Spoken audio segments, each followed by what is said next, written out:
Gracias por acompañarnos en Intermedio. La crisis económica en Venezuela es muy profunda, las consecuencias económicas y sociales son severas y lo cierto es que cada vez con más frecuencia y cada vez más actores se van sumando a este debate de si lo que necesita nuestro país en este momento es dolarizar la economía. Los casos en América Latina, por ejemplo, los casos en la región, que han habido 6 casos de hiperinflación importantes en el último siglo.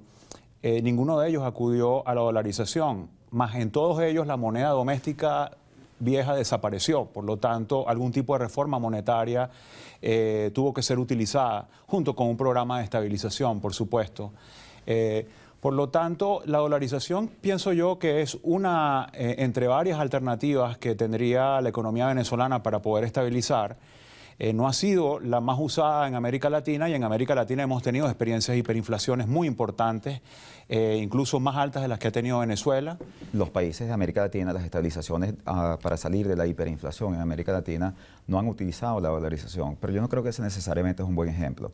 Cuando uno ve la experiencia de los países que han estado en hiperinflación en América Latina, esos países han durado un promedio de 6 años con inflación de 3 dígitos y de 3 años con inflación de 4 dígitos. Nosotros estamos apenas en 2 años de inflación de 3 dígitos y 1 año de inflación de 4 dígitos. O sea que si nosotros nos fuésemos por la norma de estabilizar como ha estabilizado el resto de América Latina, nos faltarían 6 años más. Y yo no creo que nosotros aguantamos 6 años más, yo creo que nosotros no aguantamos 1 año más de esto. Y el problema básico de la estabilización y la razón por la cual muchas veces esos planes fracasan y han fracasado en el resto de América Latina. O sea, sí, al final te consigues con uno exitoso, pero hay historias de, o sea, no es que pasaron 9 años con los gobiernos que no estaban haciendo nada.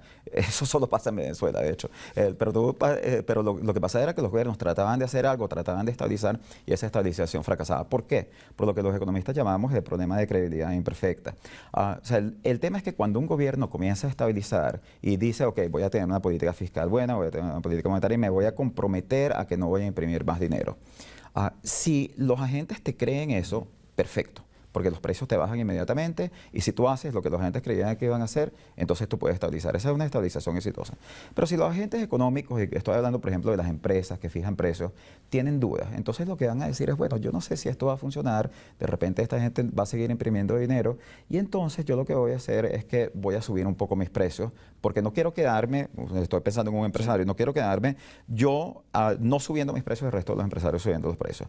Entonces, cuando eso ocurre, ¿cómo tiene que reaccionar el gobierno? Tienen que tratar de mostrar que es fuerte, mostrar su credibilidad. ¿Cómo lo hace? Aplicando políticas monetarias contractivas. En principio, Venezuela no tiene las condiciones ideales para ir a un proceso de dolarización, primero porque en Venezuela no hay una dolarización de facto. Es decir, en Venezuela lo que tenemos dolarizados son los precios, pero el dólar no circula como medio de cambio por razones que todos conocemos. En primer lugar, el sistema financiero no está dolarizado.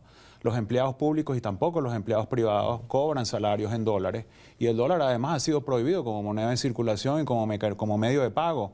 Es legalmente sancionado hacer transacciones en dólares. O sea, a diferencia de otras economías que sí dolarizaron, la economía que dolarizaron tenían una dolarización de facto. Ese es el caso de Ecuador, por ejemplo. Ecuador tenía, cuando dolarizó en el año 2000, más del 50% de los depósitos del sistema financiero estaban en dólares. Y prácticamente el 50% de cuasi dinero estaba en dólares. Entonces la dolarización era prácticamente la realización de un proceso exactamente que en forma natural ya venía entronizándose en la sociedad. Me refiero a que la tasa de conversión que tiene que utilizar Venezuela en ese caso tendría que ser una tasa relativamente alta en una situación como la siguiente, una economía que no está, donde el salario y muchos precios no están indexados. Pero si usted va después de la dolarización al supermercado, lo que va a encontrar es que los precios, por ejemplo, de un chocolate son de $4, de una leche condensada quizás de $5 y de un cereal de $10. Con un salario de $12 al mes, ¿quién puede ir a una economía dolarizada al supermercado? Y entonces lo que quiero subrayarte es que por las condiciones iniciales que Venezuela tiene, el proceso de dolarización puede ser muy traumático y esto hay que advertírselo a la sociedad.